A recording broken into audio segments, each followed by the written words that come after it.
The moment you stop explaining yourself is not the moment you become difficult. It is the moment you become real. You already know this somewhere beneath the part of you that keeps talking. You have felt it, that particular exhaustion that arrives not from doing too much but from accounting for too much. From the constant labor of making yourself legible to people who have not asked to understand you, who may never truly want to, but to whom you keep offering the evidence of your own reasonableness. As if your life is a case that still hasn't been decided.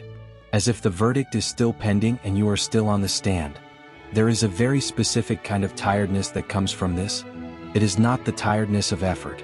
It is the tiredness of anticipation, of composing before anyone has even arrived, the explanation you will need to have ready. The job you left, the person you stopped seeing, the dinner you didn't attend, the silence you kept when someone expected sound. You have rehearsed the reasoning for all of it. You have prepared your defense for choices that no court has yet tried. And the strange thing, the thing you have not quite been able to name, is that the exhaustion arrives before the conversation does. Before the accusation. Before anyone has said a word. This video is not about confidence. It is not about learning to say no. It is about something older and stranger than either of those things. Something that begins not with your voice but with the story you were taught about what your existence requires in order to be acceptable. It vibrates. He looks. A friend needs advice about a contract dispute. He types a reply. The phone vibrates again before he's finished. His sister, asking him to call their mother because she's been saying something worrying and he always knows what to say. He finishes the first message, starts a second. A third vibration. A colleague whose presentation is tomorrow and who can't make the data visualizations work. A fourth. Someone he barely knows from a networking event 2 years ago, asking if he'd be willing to meet for coffee and pick his brain. He answers all four. Not because he wants to. Because he doesn't know what happens if he doesn't. Not the social consequence, he's never actually tested that. Something else. Something more private, that sits lower in the chest than social consequence. The light in the apartment changes while he types. It was gold. Now it's gray. He doesn't notice because he isn't looking at the light. He is looking at what someone else needs from him. By 6 o'clock he is tired in a way that has nothing to do with effort. He made no decision today. He traveled nowhere. He lifted nothing heavier than his phone. And yet there is a specific depletion in him, the kind that isn't from spending energy but from never once having been asked what he wants to do with it. He puts the phone down. The apartment is quiet. He doesn't know what to do with the quiet, because the quiet has no one in it who needs anything from him, and he has spent so long organizing himself around need that without it, he cannot locate himself at all. Think of the last time you made a choice that was entirely yours. Not a choice imposed on you, not a compromise, but something you decided from the deep interior of what you actually wanted or needed. Now notice what happened next, not in the world but in you. Did you simply live with it? Or did a part of you immediately begin preparing the explanation? Writing the justification, anticipating the objection, rehearsing the argument that your choice, your quiet autonomous human choice was reasonable? That it made sense? That you had good reasons? You were not thinking about a specific person, necessarily. You were thinking about a kind of tribunal. A composite audience assembled from every voice that ever made you feel that your choices needed to pass inspection. The mother who asked why. The friend who went quiet in that particular way. The colleague who tilted their head. You have been carrying those faces for years, and they have become the jury you now carry everywhere. Into rooms where none of them are present, into decisions they will never see, into the quiet of your own apartment at midnight when you are lying awake preparing testimony for a trial that no one has scheduled. The explanation forms automatically. You did not choose to compose it. It is already composing itself, the way breathing happens, not from your will but from the body's deep training in what is required to survive. That is where this starts. Not in weakness. Not in people-pleasing in the way the word implies something conscious and correctable. It starts somewhere so much earlier, in what you learned about what it costs to exist without permission. You learned it in a specific room, at a specific age, from a specific person or set of people who were themselves taught the same thing. The lesson was simple.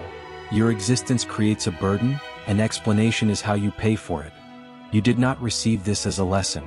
You received it as weather, as the ambient condition of your early life. Someone's sighing. Someone's silence. Someone's disappointment that arrived without a word being spoken. Someone who needed to know, always, not just what you were doing but why, as if the doing without the accounting was a kind of moral failing. As if you, by yourself, were not quite enough of a justification for yourself. Children are extraordinarily sensitive to this. They do not analyze it. They absorb it. They understand, with a precision that would embarrass most adults, the exact logic of the room they are in. And if the room operates on the logic that unexplained action is presumptuous, that desire without rationale is selfishness, that silence is aggression, that autonomy is ingratitude, then the child learns to pre-explain, to narrate their own movements before anyone asks, to account for their wants before they even fully know what they want. You became fluent in a language you never chose, the language of justification. And the cruelest thing about fluency is that it stops feeling like performance. It starts feeling like thought. You no longer know, in a given moment, whether the explanation forming inside you is something you believe or something you have simply always said. Whether the reasoning is yours or whether it is the shape of the cage you have been carrying inside you for 30 years. And here is the part that is almost impossible to see from inside it.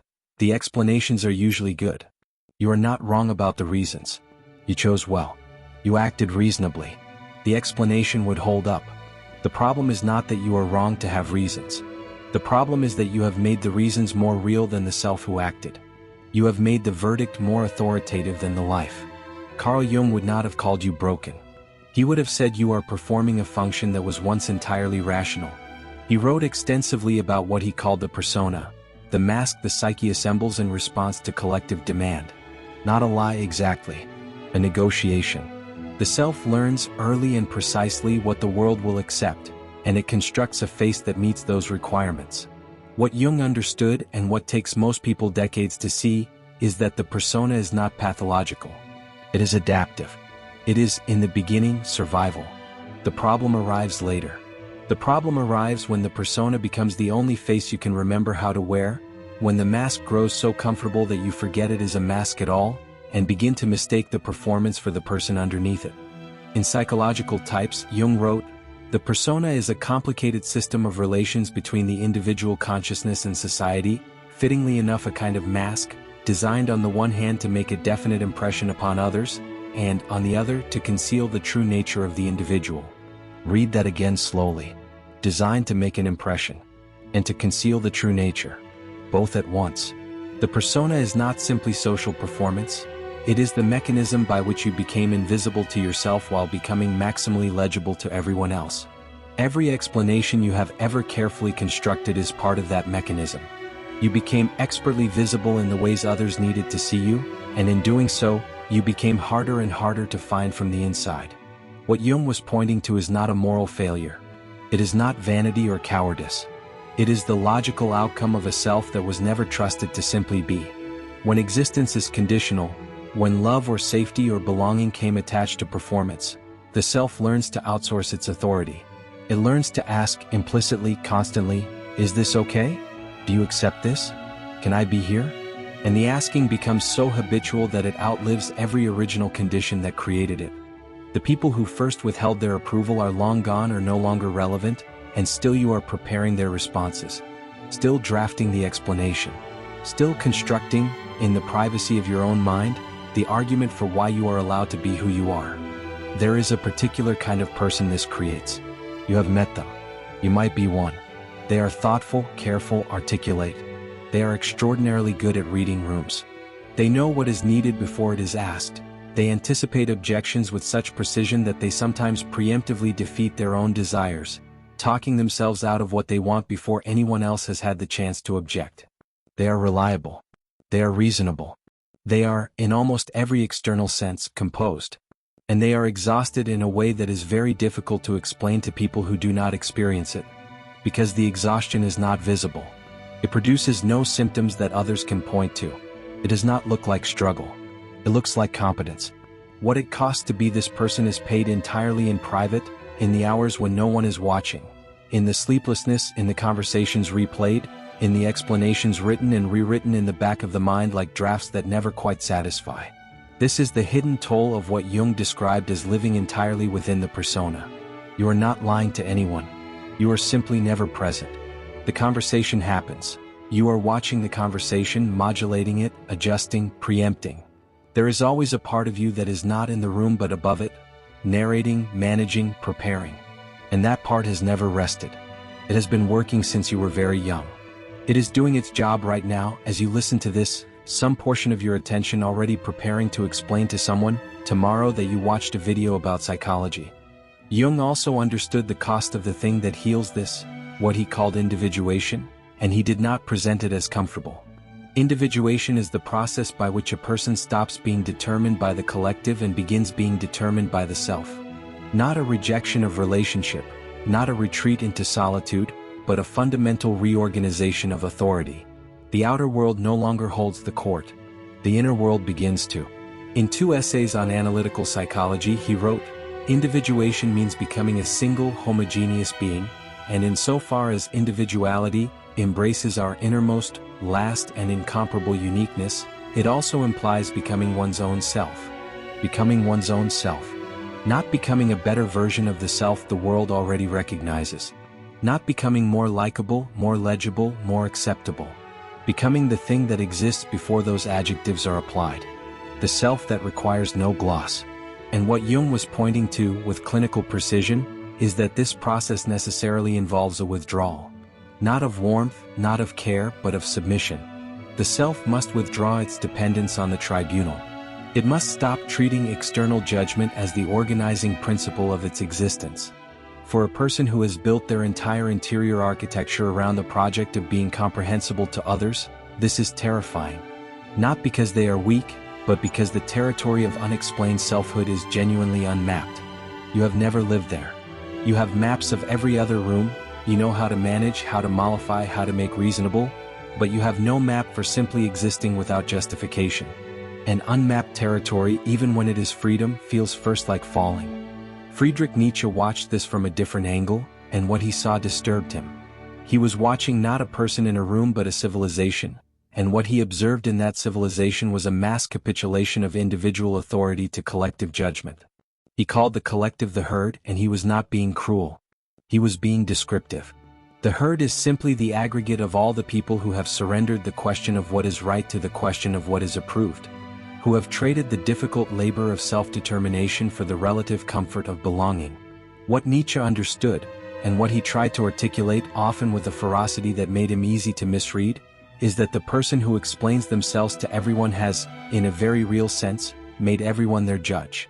They have distributed the authority for their own life outward, handed it to every person who might form an opinion, and in doing so they have made themselves perpetually accountable to a court that never closes, never sleeps, and never issues a final verdict. The explaining does not resolve the anxiety. It feeds it.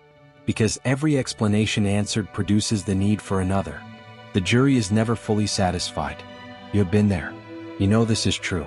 What he was pointing to in Thus Spoke Zarathustra was not arrogance or contempt.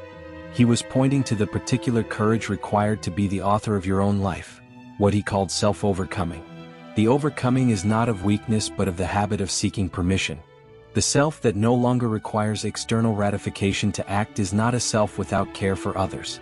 It is a self that has reclaimed the basic dignity of being the primary authority on its own existence. Taking this further than Nietzsche stated directly, the person who over-explains is not simply seeking approval. They have confused approval with reality itself. They have come to believe, somewhere beneath conscious thought, that the choice they have made does not fully exist until it has been recognized by someone outside them. As if the act requires a witness to be real. As if the boundary they set, the friendship they released, the direction they chose, as if all of it is somehow pending, hovering in a half-existence, until the explanation is delivered and the nod or the objection arrives. You are composing the explanation right now. Not for this video. For something else. Something you decided last week or last month or years ago that still has not been, in your mind, fully settled. The person you stopped calling. The career you walked away from. The relationship you left that people around you considered surprising or ill-advised or premature. You have given the reasons many times. You have refined them. You have found the version that goes over best in a given room. And still, there is a part of you that does not feel finished. That keeps returning to the file. That is still quietly working on the brief. Her name was not unusual. She was 34 years old, had a job she had built carefully over a decade, and one afternoon she quit it. Not dramatically, she submitted a letter, served her notice and left. The decision had been building for 2 years. She knew it was right with the kind of body-level certainty that bypasses argument. And from the moment she made the decision, she began composing the explanation. Not for her employer. She had that conversation and it went exactly as she expected. She composed the explanation for her parents in 3 versions. One for her father, who would focus on security, one for her mother, who would focus on disappointment, and one for the dinner table where both were present simultaneously. She composed it for friends who would ask at the next gathering, and for acquaintances who would hear secondhand and form opinions. She composed it for a former colleague she hadn't spoken to in 2 years and would probably never speak to again, who she imagined would somehow find out and think less of her. She composed it for a stranger on social media who did not exist but who she had invented out of all the disapproving faces she had ever seen, assembled into a single permanent critic. She spent 3 weeks doing this. 3 weeks of nearly constant interior labor, revising, refining, preparing, anticipating. And at the end of those 3 weeks, her friend asked how she was feeling about the decision, and she said, "Exhausted, actually." And her friend said, "From what?" And she could not fully answer because the thing she was exhausted from was invisible. There had been no argument, no confrontation, no actual tribunal. She had held the trial entirely alone in her own mind, for a choice that was not on trial anywhere except inside her. What she did not yet know was that the exhaustion was the point. Not the point of the behavior, but the point at which the behavior would eventually have to be examined. Because you can sustain the explaining for a long time, for years, for decades, until the weight of it becomes heavier than the thing you were protecting by doing it. She was not there yet, but she was close. Here is the thing that is difficult to say and difficult to hear. The explaining is not, at its root, about other people. You already know this in some part of yourself. You know that many of the people you are mentally explaining yourself to have never asked for the explanation, and some of them would not particularly care if they received it. You know that some of the trials happening in your mind involve jurors who have long since moved on, who have probably not thought about the relevant verdict in years, who would be startled to learn they were still sitting in your courtroom. You know this, and you keep explaining anyway, which means the audience was never quite the point. The point, and this is the thing that is almost impossible to see from inside the behavior, the point is that the explanation gives you the sensation of control over a verdict that you actually cannot control. As long as you are constructing the perfect argument, you are still in the negotiation. You have not yet lost. The verdict can still come back in your favor. But the moment you stop explaining, the moment you simply live the choice without brief, without argument, without the careful management of how it appears, you have to face the fact that there is no verdict. That there never was. That the court was yours. That you were always the judge. And that the judge all along was afraid. You were never waiting for their approval. You were waiting for your own. This is the twist that Jung understood so precisely and that is so hard to metabolize. The persona, the explaining, the managing, the careful construction of a comprehensible self, protects you not from the judgment of others but from the terrifying spaciousness of your own authority. What would it mean to simply act without accounting for it? What would it mean to make the choice and live in it, without the parenthetical, without the footnote, without the explanation you could produce if pressed? It would mean trusting yourself. And for a person who learned early that self-trust was presumptuous, that desire without justification was selfishness, that trust is the most dangerous thing imaginable. So the explaining continues. Not because others demand it, because stopping it would require you to meet yourself without a mediator. Sit with that for a moment. You are sitting somewhere right now, probably alone, probably in the kind of quiet that makes things audible that you usually keep under the noise of the day. And somewhere in the back of your mind, without having been instructed to, a part of you is already framing the next explanation. For something. For some choice, some preference, some limit you have approached or crossed or are considering approaching. It is happening the way your heart is beating. You did not ask it to. It is simply what the system does. And you are tired.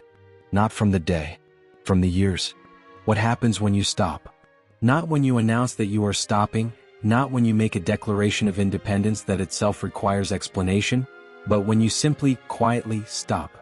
When someone asks why you left the party early and instead of the prepared paragraph you say, "I needed to go." When someone questions the direction you chose and instead of the careful enumeration of your reasoning you say, "I know it's right for me." When the silence arrives where the explanation used to be, and you do not rush to fill it. What happens is not, as you feared, that people become hostile. Some do. But that is important information.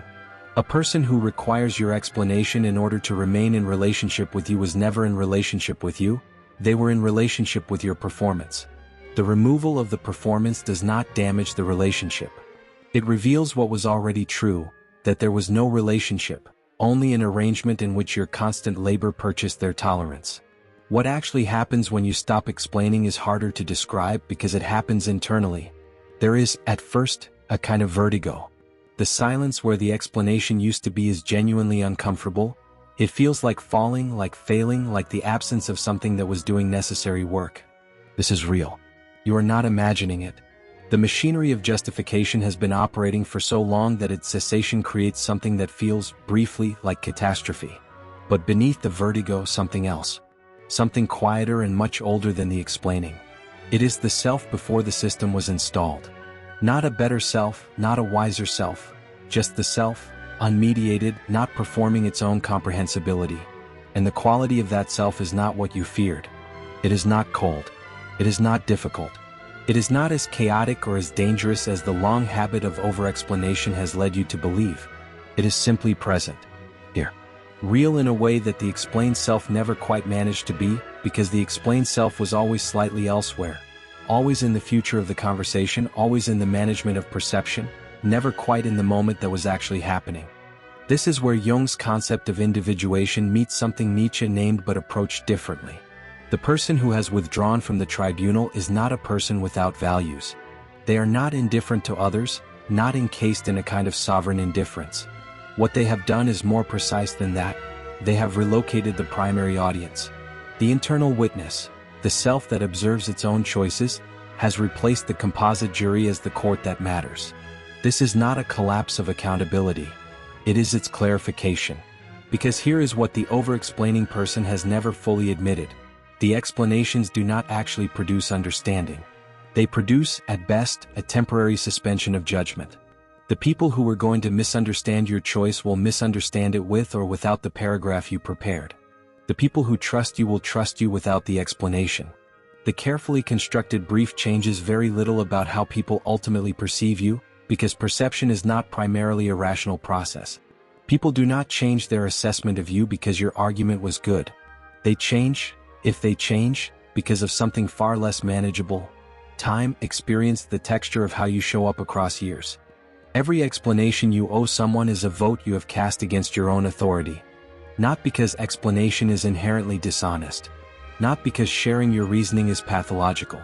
But because when the explanation arrives from obligation, from the felt sense that your choice requires external ratification to be valid, it is not an offering. It is a surrender.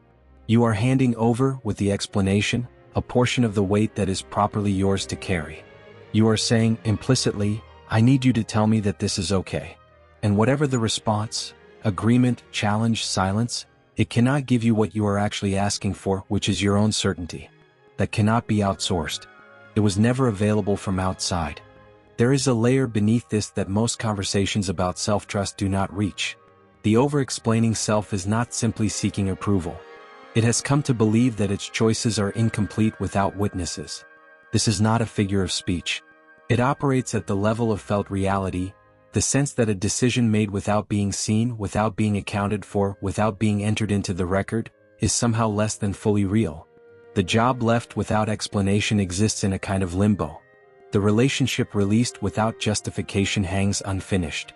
The life chosen in silence feels provisional, as if it could be revoked by the disapproval it has managed to avoid receiving. This is, in the psychological sense Jung understood, the complete capture of the self by the persona. The mask has grown so entirely over the face that the person genuinely cannot feel their own features without it. They do not know what they think about a choice until they have tried it out in conversation. They do not know what they feel about a relationship until they have observed how others respond to hearing about it. The internal compass has been so rarely consulted that it no longer feels authoritative. The outer world, the reactions, the responses, the nods and frowns and silences, has become the only readable text. And here is what makes this so difficult to shift. The system is self-reinforcing. The more you explain, the more you require the response to the explanation in order to feel settled. The more you require the response, the more anxious you become when it does not arrive or does not satisfy. The more anxious you become, the more elaborate the next explanation must be. You have not been caught in a habit. You have been caught in a structure. One that generates its own reasons to continue and quietly penalizes every attempt to stop. What breaks the structure is not a decision to stop explaining. It is the prior, quieter decision to take the internal voice seriously again. To notice what you actually think before the thought becomes a performance. To catch the explanation mid-construction and ask, who is this for? What am I trying to purchase with this? And what would it mean to simply not? Not as a dramatic refusal. Not as a statement. Just not. The internal compass has always been there. It has been pointing quietly beneath all the noise of the management and the justification and the careful accounting. The question is whether you are willing to follow it somewhere before you have worked out what to say about going there. What you are actually choosing when you stop explaining is not silence. You are choosing a different relationship to your own reality. You are saying, without saying it to anyone, that the life you are living does not require a court to validate it. That the choices you make from your actual self, from the self that exists beneath the persona, beneath the careful management, beneath the long training and preemptive justification, are real whether or not they are understood, whether or not they are approved. This is not a comfortable place to arrive. It has a loneliness to it. Because one of the things the explaining was doing, one of the things you perhaps have not yet fully admitted, was maintaining connection. The explanation was not only a defense, it was also a door. By making yourself comprehensible, you were keeping the relationship possible. By offering the reasoning, you were saying, I am still here, still approachable, still willing to be known. The withdrawal of explanation can feel at first like the withdrawal of self, like becoming cold or closed or difficult. But here is what you discover if you stay with the discomfort long enough to see the other side of it. The silence does not close you. It deepens you. When you stop using explanation as the primary mode of connection, you stop being legible and start being present. You stop offering the argument and start offering the person. And the people who can meet that, the people capable of being in relationship with a self that is not perpetually on trial, are far rarer and far more sustaining than the audience of the explanation ever was. They do not need you to prove yourself to them. They already know you. Not from the brief you prepared. From the quality of attention you bring when you are not somewhere else managing the proceedings. The persona that Jung described is not a permanent feature of consciousness. It was assembled. That means it can be disassembled, not destroyed, not rejected, but gradually, precisely renegotiated. The self that emerges from that renegotiation is not the self you perform. It is the self that was there before the performance was required. The self that knew what it wanted before it learned that wanting without justification was dangerous.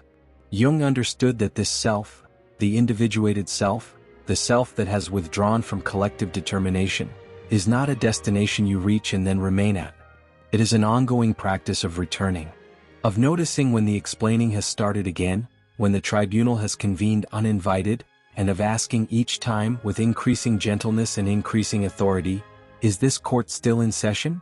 And if so, by whose authority? Taking this further than Jung stated directly, there is a specific moment, different for each person, when the exhaustion of over-explaining becomes greater than the terror of stopping. It is not a moment of strength, usually. It arrives in tiredness. In the sheer accumulated weight of years of defending a life that needed no defense. In the recognition that the verdict, the approval, the understanding, the final affirmation that you have been waiting for, is not coming. Not because people are cruel, but because it was never theirs to give. What was always yours was the authority to declare the trial over. To step down from the stand. To live the life without the footnote. The self that stops explaining does not become harder. It becomes quieter. And in that quiet, something unusual happens. It becomes more specific. More precisely itself. Because when you are no longer adjusting your presentation to the anticipated reaction, when you are no longer shaping your words to the shape of the approval you are seeking, what remains is something unadorned and accurate. The actual texture of what you think, what you feel, what you choose and why, not the performance of those things but the thing itself. This is what Nietzsche was pointing toward in his concept of self-overcoming, not the grand theatrical gesture of the person who announces their independence, but the quiet daily practice of being your own measure, of taking the internal experience seriously as data, as authority, as real. The person who has undergone this does not walk into rooms differently in any way you could easily describe. They are simply not elsewhere. They are in the conversation they are in, not in the management of how it is going. They are in the choice they have made, not in the imagined response to it. And there is a quality to being in a room with someone like that. You feel it. You cannot quite name it, but you feel it. It is the quality of someone who is not performing their presence, who does not need the room to reflect anything back to them in order to feel that they exist in it, who trusts, without thinking about it, that their being here is sufficient. You have met people like this. Not many. They are not the most confident-seeming people in the room, necessarily. They are not the loudest, not the most assertive. What they have is something more fundamental than those things. They have, it seems, already had the conversation with themselves, the one you keep postponing. And having had it, they do not need to have it with everyone else. What changes when you stop explaining is not, finally, your relationship to others. That changes too, but it is not the first thing. The first thing is your relationship to time. When you are explaining, you are always slightly in the future, in the conversation that hasn't happened yet, in the argument that hasn't been made yet, in the verdict that hasn't been returned yet.